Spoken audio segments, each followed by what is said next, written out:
మా యొక్క గ్రామంలో ఈ మూసీ నది పైన బ్రిడ్జి నిర్మించడం జరిగింది. కావున ఈ యొక్క బ్రిడ్జి పైన నుంచి వెళ్ళటానికి చాలా ఇబ్బందులు ఉండే.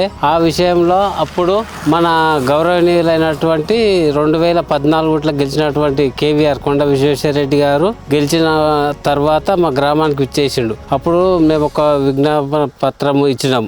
అన్న మాకు ఒకటి ఈ లైట్లు గంగాడ నుంచి స్టేషన్ వరకు కావాలి. వివిధ గ్రామాల నుంచి రాత్రి మొత్తం ట్రైన్ సౌకర్యం ఉంది, ట్రైన్ సౌకర్యం గురించి పోతుంది అంటే అడిగితే నారగూడము, గంగాడ, పూలపల్లి, తంగడపల్లి, మడికట్టు, అంతపూడము, గుబ్బడిపత్తిపురం వాళ్ళంతా రాత్రి ఉదయం 4 గంటల నుంచే ట్రైన్లు స్టార్ట్ అవుతాయి. రాత్రి 12 గంటల వరకు ట్రైన్ స్టార్ట్ అవుతాయి. అంటే లైట్లు కావాలన్నంటే మంచి తమ్మెంట అని గ్రామస్తులకు అందరికి హామీ ఇచ్చిండు. శాంక్షన్ కూడా చేపించిండు, ఏపిచ్చిండు కూడా.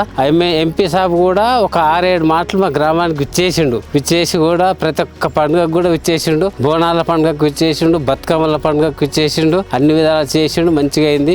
ఈ గంగాడ గ్రామం నుంచి గొల్లగూడ రైల్వే స్టేషన్ వరకు మొత్తం టోటల్ గా 26-27 స్తంభాలను 27 స్తంభాలకు బ్రిడ్జి పైన మంచి ఉన్నది. మళ్ళీ అవతల సైడ్ లో మొత్తం 27-28 లైట్లు వేయించినాం. రాత్రి పగలు ఆడికిడికి మంచిగా వాకింగ్ చేయడానికి అయింది. రైతులు ఉదయం లేచి 4 గంటలకు లేచింది. 4 గంటలకే మాకు పూలు పాలోళ్ళు విద్యార్థులు హైదరాబాద్ పోనికి చదువుకోవటానికి పోతారు కదా, మంచిగా వెళ్తురుతో ఎంత మంచిగా పోతున్నారు అన్నట్టు.